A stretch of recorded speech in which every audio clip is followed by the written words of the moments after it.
Hello friends, मैं हूं CA Hitesh Goyal और मैं आप सबका स्वागत करता हूं अपने YouTube channel CA Hitesh Goyal on GST पर। हम अपने आज के इस वीडियो में डिस्कस करेंगे अबाउट जीएसटी 9।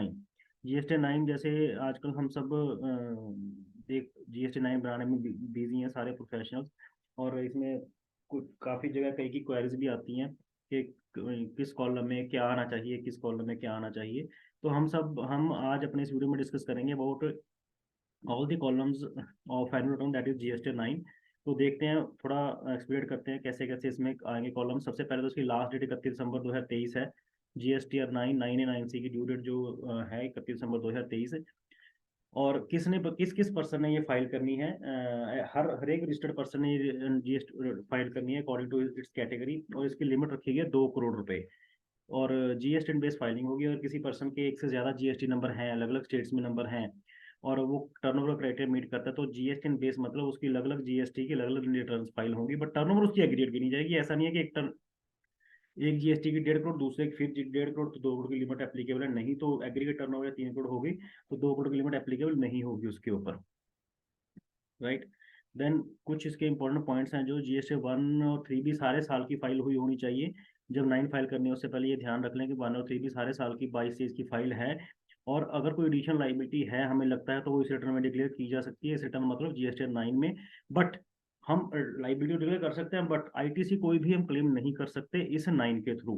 तो ये ध्यान रखने वाली बात है कि लाइबिलिटी तो हम डिक्लेयर कर सकते हैं, कोई है मेरे हिसाब से, हमारे हिसाब से, क्लाइंट के हिसाब से, रजिस्टर सेसी के हिसाब से या प्रोफेशनल के हिसाब से कि आपकी लाइबिलिटी बनती है, तो वो तो हम इसमें डिक्लेयर कर सकते हैं, पे कर सकते हैं। पर अगर कोई पिछले पीरियड का आईटीसी रह गया तो अब हम इसमें क्लेम नहीं कर सकते 9 में, राइट।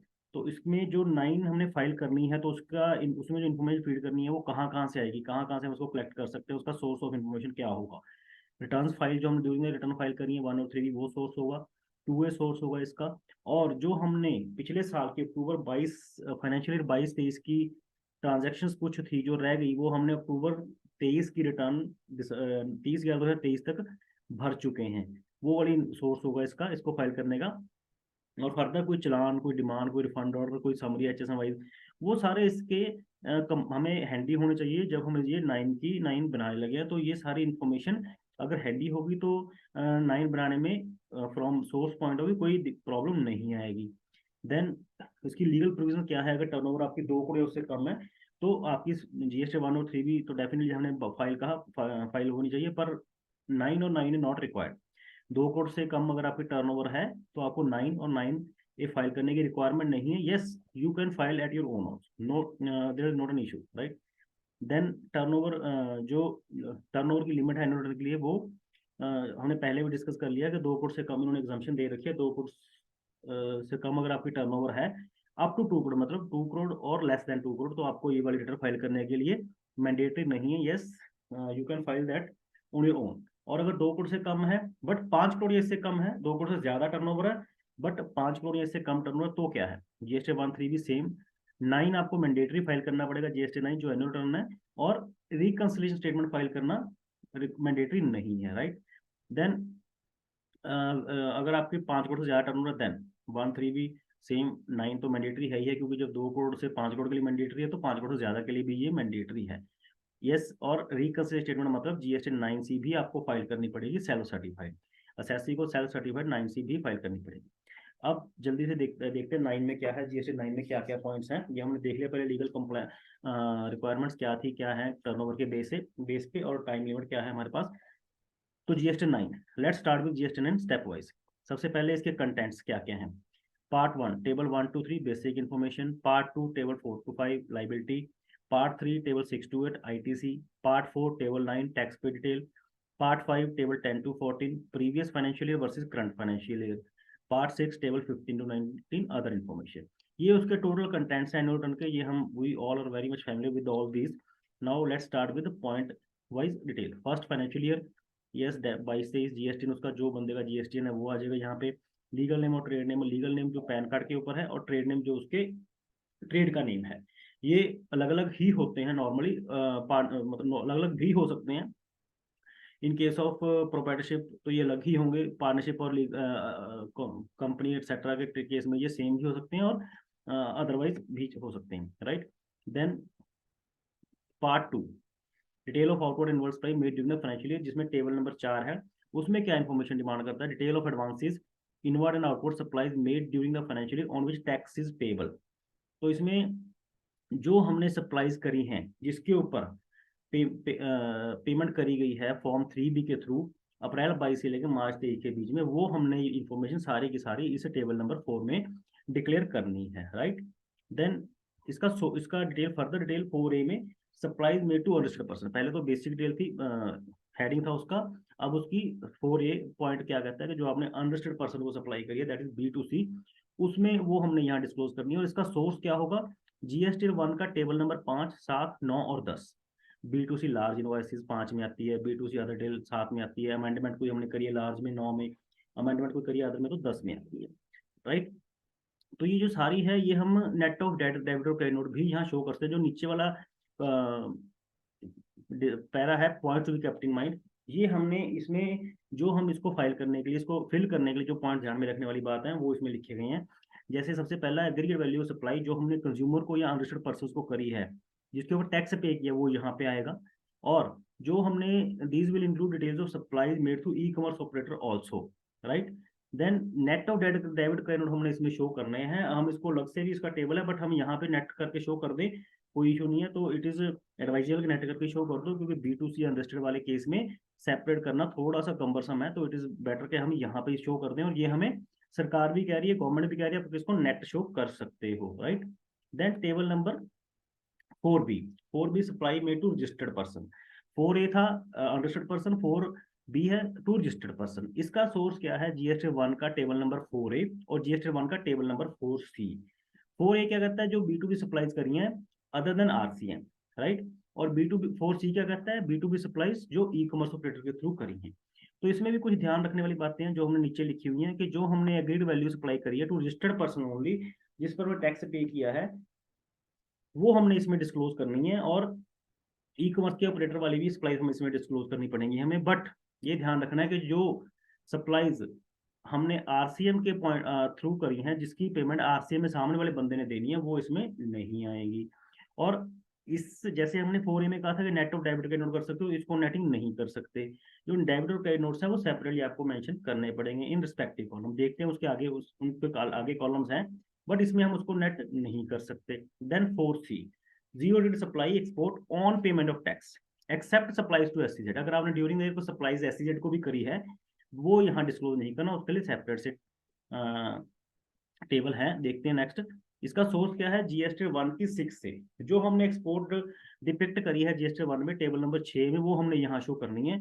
और ये value of exports other than supplies to SEZ जिस पे हमने टैक्स पे किया, वो यहाँ पे आएगा। अगर मैंने कोई एक्सपोर्ट करी है बिना टैक्स लगाए विद एल्यूट अंडर एल्यूट, तो वो भी यहाँ नहीं आना, राइट। इसमें प्रॉब्लम क्या है, जैसे सोर्स तो बता दिया कि टेबल नंबर 6A से फिगर उठा लो यहाँ पे, पर टेबल नंबर 6A में हम वो वाली एक्सपोर्ट्स भी डालते हैं जो विदाउट पेमेंट ऑफ टैक्स है।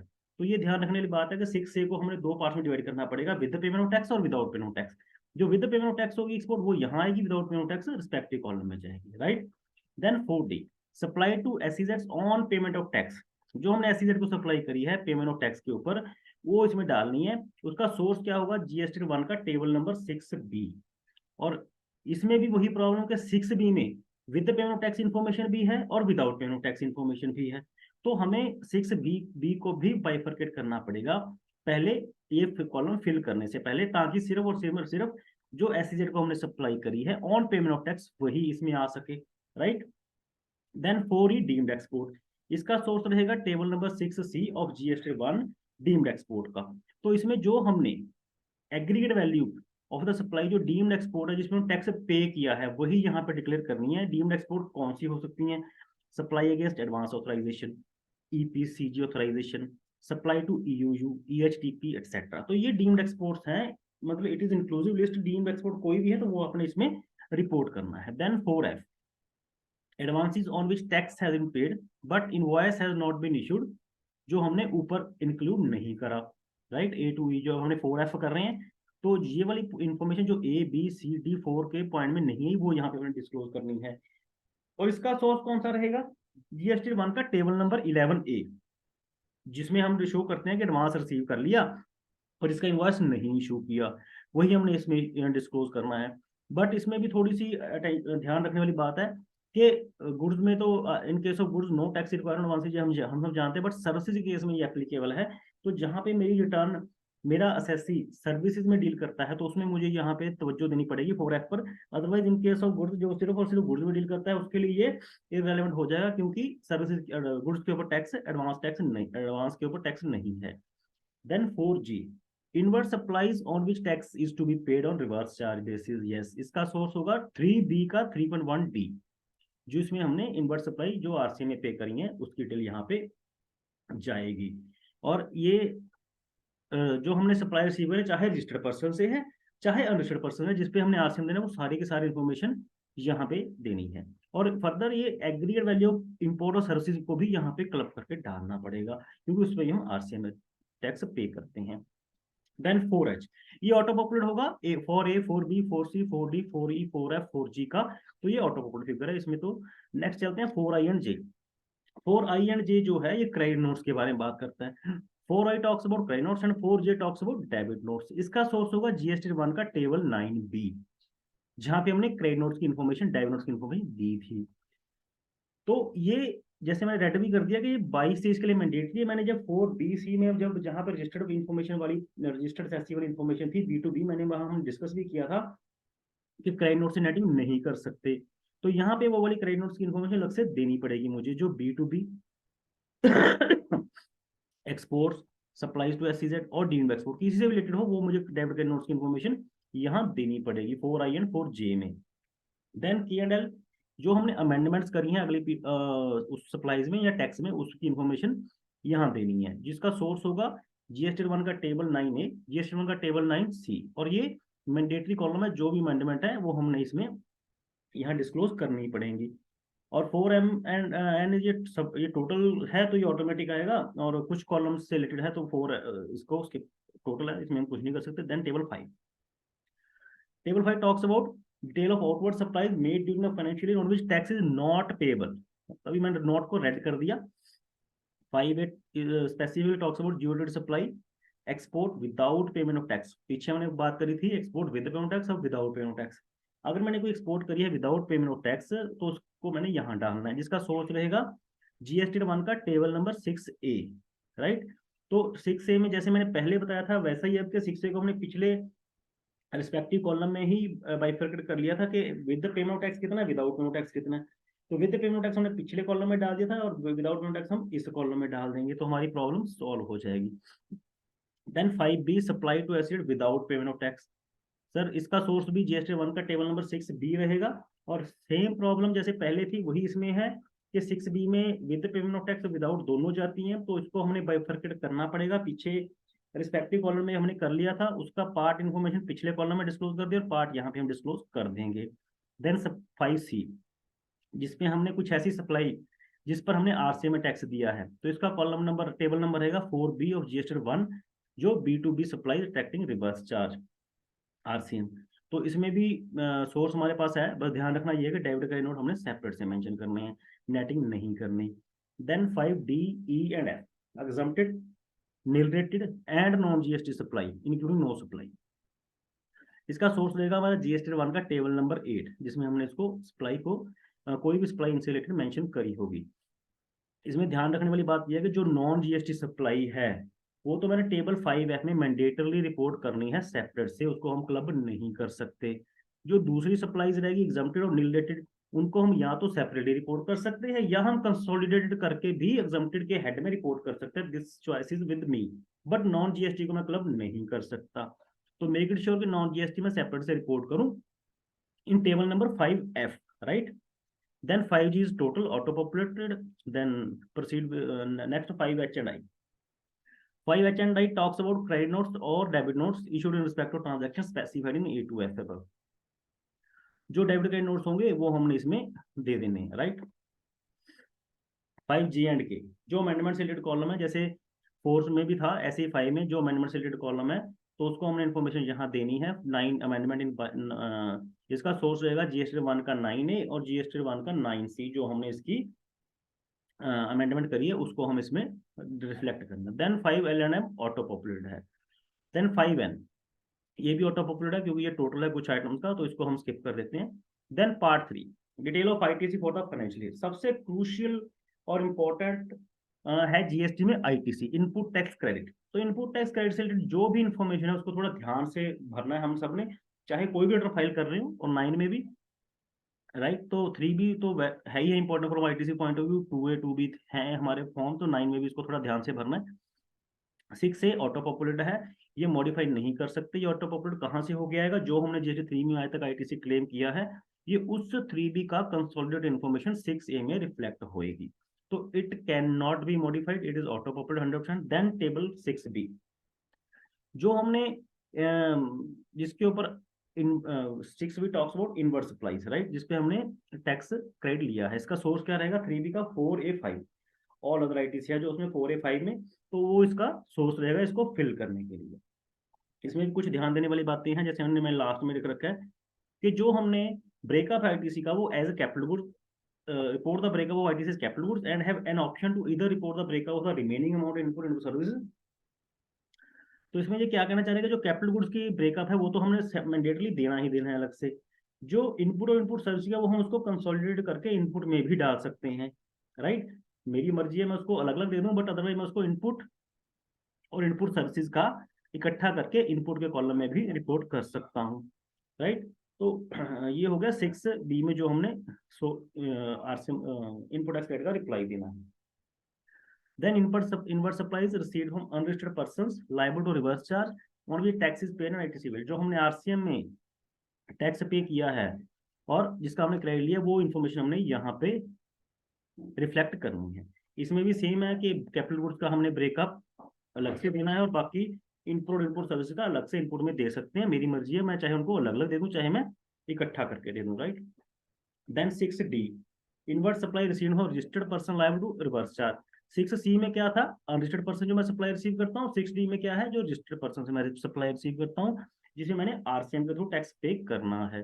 तो इसमें भी मैं कैपिटल गुड्स और इनपुट का सेम है जैसे पहले कर रहा था। कैपिटल गुड्स का मुझे सेपरेट से मेंशन करना पड़ेगा और बाकियों का इनपुट और इनपुट सब्सिडी का मैं इकट्ठा दे सकता हूँ under input column. Then 6E, import of goods, जो मैंने आईटीसी इंपोर्ट ऑफ गुड्स पे क्रेडिट किया है वो मुझे यहाँ पे डिपिक्ट करना पड़ेगा, यहाँ मैं शो कर सकता हूँ, है ना। इसमें total ITC is to be classified as ITC on inputs and capital goods, क्योंकि ये गुड्स रिलेटेड है तो इनपुट्स और कैपिटल गुड्स की बात होगी, तो जो भी मेरा इनपुट होगा वो मैं इसमें शो कर दूंगा 6E में। Then 6F, import of services, जो मैं इंपोर्ट ऑफ सर्विस पे आईटीसी होगा मेरा, वो मेरा यहाँ पे 6F में शो होगा और इसका सोर्स होगा जीएसटी 3B का table number 482, right. Then input tax credit received from ISD, ये हमें इसका सोर्स रहेगा जीएसटी 3B का table 4A4, ITC on ISD. जो मैंने आईटीसी इनपुट टैक्स क्रेडिट लिया है आईएसडी के ऊपर, वो मैं इसमें शो करूंगा। 6H, amount of ITC reclaimed under the provision of the act. ये मैंने under the provision of the act इसलिए रेड कर दिया कि जो हमें ITC, it is as per view, as per view of, you can say as per my view, तो जो आईटीसी एक्ट के अकॉर्डिंग मुझे रिक्लेम करना था वो मुझे इसमें डिपिक्ट करना है। ऐसा नहीं कि सारा आईटीसी मुझे यहाँ शो करना है जो मैं रिक्लेम कर सकता हूँ। कुछ आईटीसी रिक्लेम वाला as per my opinion 6M में भी शो करना चाहिए। वो कौन सा था, वो हम 6M आएगा तब देखते हैं उसमें क्या है। फिलहाल 6H। Then 6I and J, जो सब टोटल ऑटो पॉपुलेट है ये दोनों कॉलम, तो कुछ ज्यादा need not to discuss. Then 6K, transition credit through tran 1, जो कोई हमने क्रेडिट अगर हो ट्रान 1 का वो इसमें शो करना है। जो हमने लिया हो पीछे, गवर्नमेंट ने विंडो भी ओपन करी थी ट्रान 1 ट्रान 2 के लिए, तो अगर उसमें हमने कुछ लिया है तो वो यहाँ शो करेंगे। 6L में ट्रान 2 शो करेंगे। देन 6M, ये 6M any other ITC weld but not specific, जो हमने आईटीसी ऊपर कहीं शो नहीं किया वो यहाँ शो करेंगे। मैं नीचे रेड कर दिया कि जो ITC, it is advisable that ITC availed on stock and transit cases to be shown. है कैसे एग्जांपल लेते हैं। मान लीजिए मैंने 31 जनवरी 2023 को कोई मेरे को मटेरियल परचेज कर लिया मैंने, जो 29, 30, 31 मार्च जनवरी को इन ट्रांजिट था। मेरे पास वो आया फेब 2023 में, जनवरी 23 में मैंने ऑर्डर दिया, फेब 23 में आया और इनवॉइस उसका इश्यू होगा जनवरी 23 में। तो इनवॉइस इशू होने करके मेरे वो पोर्टल में शो होने लग गया, 2B में आ गया। तो जब मेरे पोर्टल उसमें 2B में आ गया, मैंने आईटीसी उसका अगले महीने लेना था, क्योंकि मेरे को रिसीव अगले महीने हुआ था। तो हम इसको 3B में इसको प्रेजेंट करते थे, 4B2 में, है ना, रिवर्स कर दिया, पहले ऊपर आईटीसी ले लिया 4A5 में, 4B2 में रिवर्स कर दिया, देन अगेन 4A5 में आईटीसी ले लिया, 4D1 में रिवर्स डिस्क्लोजर दे दिया। तो उस तरह की इंफॉर्मेशन हमने यहाँ डिपेक्ट करनी चाहिए as per my opinion, right. Then N and O is purely auto-populate, total of few columns, then need not discuss. Then table number 7, जो हमने IT से रिवर्स किया है, detail of IT से reversed and ineligible ITs for the financial year. Table 7 it talks about reversal as per rule 37, जो 180 दिन वाली है, reversal as per rule 39 जो ISD क्रिएट की हैं, reversal as per rule 42 जो proportional credit on input and input services, reversal as per rule 43 जो proportional credit on capital goods, then 75 जो ब्लॉक्ड क्रेडिट है। इसका सोर्स रहेगा जीएसटी 3B की टेबल 4B जो आईटी से हमने रिवर्स किया है, राइट। तो ये हम इसमें यहाँ पे इंफॉर्मेशन इसकी रिवर्सल की सारी देनी चाहिए। देन 7F एंड G जो हमने ट्रांसफर और ट्रांसफर क्रेडिट रिवर्स किया है, वो हमने इसको इसमें इंफॉर्मेशन देनी है। देन 7H अदर रिवर्सल, जो हमने कोई और रिवर्सल करी है, जो हमने पीछे डिस्कस करी, उनके अलावा कोई और रिवर्सल है, तो ये हमने 7H में सारी इंफॉर्मेशन देनी है। इसका सोर्स रहेगा जैसे 3B का 4B2, right. Then auto calculated हम then 8 and 8A, 8A related to other ITC related information और 8A ITC as per 2A, ये ऑटो पॉपुलेटेड है। 8A is auto populated and freezed column. ये 8A वो ITC है जो as per 2A हमारे 2A बोल रहा होगा during for the financial 22-23। 8B sum total of 6B and H, जो हमने ऊपर इंफॉर्मेशन भरी है 6B और 6H में, वो उसका सम टोटल होगा ये 8B, right. 8C, 8C is ITC on inward supply, जो हमने 22 में रिसीव करी, पर हम उसका आईटीसी उन 22 में नहीं ले पाए जो हमने अवेल किया अप्रैल और अक्टूबर 22-23 में, जो हमने TCR रिटर्न फाइल कर दी थी। सिर्फ वही आईटीसी यहाँ शो करना है। तो ये 3B के टेबल 4A5 के अकॉर्डिंग होना चाहिए, जो हमने वहां रखा है। इसका सोर्स ये है, राइट। तो ये ध्यान में रखने वाली बात है कि ये हम जो आईटीसी 22-23 का हमने अप्रैल 23 से लेकर अक्टूबर 23 की रिटर्न में जो नवंबर 30 तक फाइल कर दी, तब तक क्रेडिट ले लिया, राइट। सिर्फ वही जहाँ शो करना। Then it is auto populated because this is plus minus numerical figure है और टोटल है, तो ये इसको हम स्किप कर देते हैं। Then 8E and F, 8E talks about ITC available but not availed out of D, जो हमने ऊपर डिफरेंस निकाला है उसका।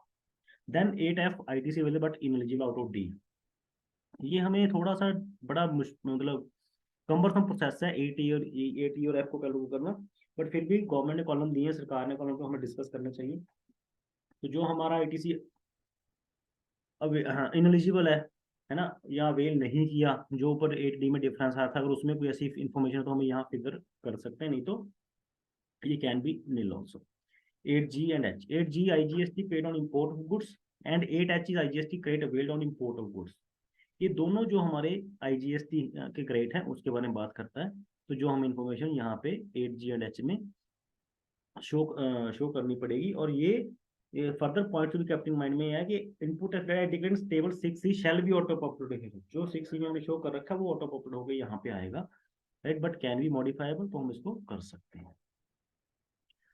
8I will be auto populated and 8G is the ITC available but not available on import of goods equal to I, जो होगा वो इसमें हम 8G और I should be equal to I, right. Then 8K total ITC to be lapsed in current financial year, जो मेरा बच जाएगा ITC वो इसका प्लस माइनस करके जो भी फिगर आएगी वो मेरा ITC लैप्स होगा, क्योंकि मेरा टाइम निकल चुका क्रेडिट लेने का, तो मैं इसको नहीं ले सकता, इसको नहीं ले पाऊंगा इन फ्यूचर रिटर्न। पर नॉर्मली ये फिगर जीरो ही होती है, बट फिर भी चलो कॉलम है तो इसलिए हम इसको डिस्कस करते हैं। Then table number 9 talks about IGST, CGST, SGST, late fee etcetera etcetera, जो हमने पे करना है, जो हम पे कर चुके हैं, राइट। इसका सोर्स रहेगा GST 3B का टेबल नंबर 6.1, जो हमने टैक्स ड्यू में पे करा है। Then 10 and 11 it talks about few amendments, जो हमने अमेंडमेंट करी है उसके बारे में बात करता है। 10-11 का अमेंडमेंट हम सब जानते हैं कि अप्रैल 23 से लेकर अक्टूबर 23 तक हम कर चुके होंगे, जो रिटर्न हमने 30,000 तक फाइल करी हैं, तो ये सोर्स उसमें से आएगा। GST 1 सोर्स है इसका 9A, 9B, 9C जो हमने फाइल करी है अमेंडमेंट्स इन B2B supply, credit debit notes के बारे में, तो वो हम इंफॉर्मेशन यहाँ फीड करेंगे। देन टेबल नंबर 12, जो हमने ITC during the previous year reverse कर दिया उसके बारे में बात करता है। Reversal of ITC availed during previous financial year, इसका सोर्स रहेगा टेबल नंबर 4B और जीएसटी 3B, जो हमने रिवर्स किया है आईटीसी। जो हमने आईटीसी 22-23 का अप्रैल से लेकर अक्टूबर 23 तक के रिटर्नों में जो हमने 30,000 तक फाइल कर चुके उसमें रिवर्स कर दिया, तो वो हम इसमें रिफ्लेक्ट करेंगे। सेम 12 रिवर्सल था, 13 अवेल्ड का है, जो हमने आईटीसी अवेल कर लिया वो हम यहाँ पे रिफ्लेक्ट करेंगे। अब 22-23 का आईटीसी जो हमने अप्रैल से लेकर अक्टूबर के रिटर्नों में अवेल कर लिया, तो इसका सोर्स रहेगा टेबल जीएसटी 3B का table number 4A, right. Then 14 is जो टैक्स पेबल और पेड है उसके बारे में बात करता है। जो हमने टैक्स पेबल था 22-23 का पे कर चुका है, डिफरेंस था वो मैनुअली कंप्यूट करना है, तो ये उसके बारे में बात कर रहे हैं, 10-11 का difference, right. Then other information part 6, 15, 15A B C D। 15 table number talks about particular demand and refund, then total refund claim, refund sanction, refund rejected, refund pending। जो हमारी ये इन्फॉर्मेशन है इसके बारे में बात करता है, जो हमारे ड्यूरिंग ऐसी कोई केस हुआ, रिफंड क्लेम किया, सैंक्शन हो गया, रिजेक्ट हो गया, पेंडिंग एक्सेट्रा एक्सेट्रा एक्सेट्रा, तो ये इसमें सारी इन्फॉर्मेशन उस टाइप की देनी है। इसमें मैंने जो लास्ट में रेड कर दिया वो points to be kept in mind में, तो उससे पहले सेकंड पॉइंट है refund sanction mean the aggregate value of all refund sanction order। Refund pending will be the aggregate amount in all refund application for which acknowledgement has been received and will exclude provisional refund received, right। तो इस type की information हमने compile करके इसमें feed करनी है 8.6 पे 6। Then 15G talks about total demand of taxes, total taxes paid in respect of E above। 15G talks about total demands pending out of E above, right. तो कुछ भी इंफॉर्मेशन जो हमारी इस चीजों से रिलेटेड है, चाहे डिमांड है, चाहे टैक्सेस एटसेट्रा, तो वो हमने इन रेलेवेंट पॉइंट्स में फीड करनी है। देन 16 है supply received from composition tax payer. अगर कोई ऐसी सप्लाई है जो हमने कंपोजिशन से रिसीव करी है तो वो हम यहाँ फीड कर सकते हैं। इसका सोर्स रहेगा टेबल नंबर 5 और of GST 3B। Then 16B and C, 16B is deemed supply under section 143 job work वाली, और good Saint on approval 16C। तो ये जो भी सप्लाई होगी अगर इस तरह से हमारी कोई है जॉब वर्कर वाली, है ना, या हमारी अप्रूवल बेसिस पे सेंड करी थी, विद मॉनिटरी रिटर्न आनी थी, राइट, आई नहीं, तो उस टाइप की कोई इन्फॉर्मेशन है तो 16B और 16C में जाएगी। ये प्योरली मैनुअल टेबल्स हैं, नो ऑटोमेटिक, तो हमें फीड करना पड़ेगा। देन 17 एंड 18, 17 नंबर टेबल है HSN wise summary of outward supplies, और 18 नंबर टेबल है HSN wise summary of inward supplies. तो हमें ये दोनों टेबल्स, इसका सोर्स रहेगा आउटवर्ड सप्लाई का टेबल नंबर 12 और जीएसटी 1, तो ये हमें इसमें भरना पड़ेगा, जो भी इंफॉर्मेशन है HSN की वो हमें इसमें फीड करना पड़ेगा। Then table number 19 late fee payable and paid, इसकी लेट फीस रहेगी 100 rupees per day per act, subject to maximum 0.25% of turnover. तो ये हमें, ये भी मैनुअल इसमें भरनी पड़ेगी, है ना। तो अगर कोई लेट हो तो आप टाइम पे कर दो, तो ये इररिलेवेंट कॉलम है। ये हम FAQ है कुछ, ये शुरू करने से मैं पहले आपको बता दूं, हम अगले वीडियोस में भी लेके आएंगे कुछ 9C के बारे में, और एक और वीडियो बनाएंगे जिसमें हम डिस्कस करेंगे about the columns which are optional और विच आर मैंडेटरी। तो वो वाला वीडियो भी हम इसमें लेके आएंगे, ट्राई करेंगे उसको लेके आने के लिए मेंबर्स के बेनिफिट के लिए। तो देखते हैं कुछ FAQs क्या है। सबसे पहले, क्या ये मैंडेटरी है जीएसटी 9 फाइल करना? Yes, it's mandatory as per turnover जो आपकी है। तो अगर आपकी टर्नओवर अकॉर्डिंगली है तो आपको मैंडेटरी है। देन कि कौन सा फॉर्म फाइल करना है, 9 या 9A, कंपोजिशन है 9A फाइल करना है, और normal tax payer 9 GST 9 file करना है। क्या मेरी अगर रजिस्ट्रेशन कैंसिल होगी तो क्या मुझे 9 फाइल करना पड़ेगा? अगर आपकी रजिस्ट्रेशन कैंसिल होगी कि तब भी आपको 9 फाइल करना पड़ेगा। Yes, the annual return needs to be filed even if the tax payer has got the registration cancel during the said financial year. Can we edit auto popular data form from filed form GST 1 and 3 in form GST 9? Yes, हम कर सकते हैं, but कुछ डाटे, कुछ column freeze हैं वो नहीं कर सकते, बट अदरवाइज डाटा हम इसको फ्रीज कर सकते हैं, मॉडिफाई कर सकते हैं। कौन कौन से जो टेबल्स हैं, जो कुछ कॉलम फ्रीज हैं वो, जो हमें 3B के हिसाब से ITC, 2A के हिसाब से ITC और डिटेल और टैक्स पेड, ये 3 कॉलम ऐसे हैं जो हम इसको मॉडिफाई नहीं कर सकते, बाकी हम कर सकते हैं। क्या consolidated summary of GST 1 3B available है? यस, अवेलेबल है, हम डाउनलोड भी कर सकते हैं उसको। क्या is there any option to make payment in form GST 9? Any additional payment can be made using GST 03 functionality? Can we claim any unclaim right through annual return? No. Can we revise? No. तो it was all about GST में, जो हमने थोड़ा जल्दी जल्दी discuss किया सभी members के लिए पॉइंट वाइज। पर फिर भी अगर किसी मेंबर को क्वेरी है, कोई है, तो हमें कमेंट बॉक्स में ड्रॉप कर सकते हो, क्वेरी का रिप्लाई देंगे। बाकी हमने एक हेल्पलाइन भी शुरू कर रखी है, GST 99 हेल्पलाइन, तो आप उसको भी ज्वाइन कर सकते हैं हमारे व्हाट्सएप ग्रुप के ऊपर for any discussion on queries. हम उसका कोशिश करते हैं रिप्लाई देने की। तो thank you very much for watching my this video. Further I request all the members to like my video and subscribe my YouTube channel C A Hitesh Gul on GST for future updates. Thank you very much.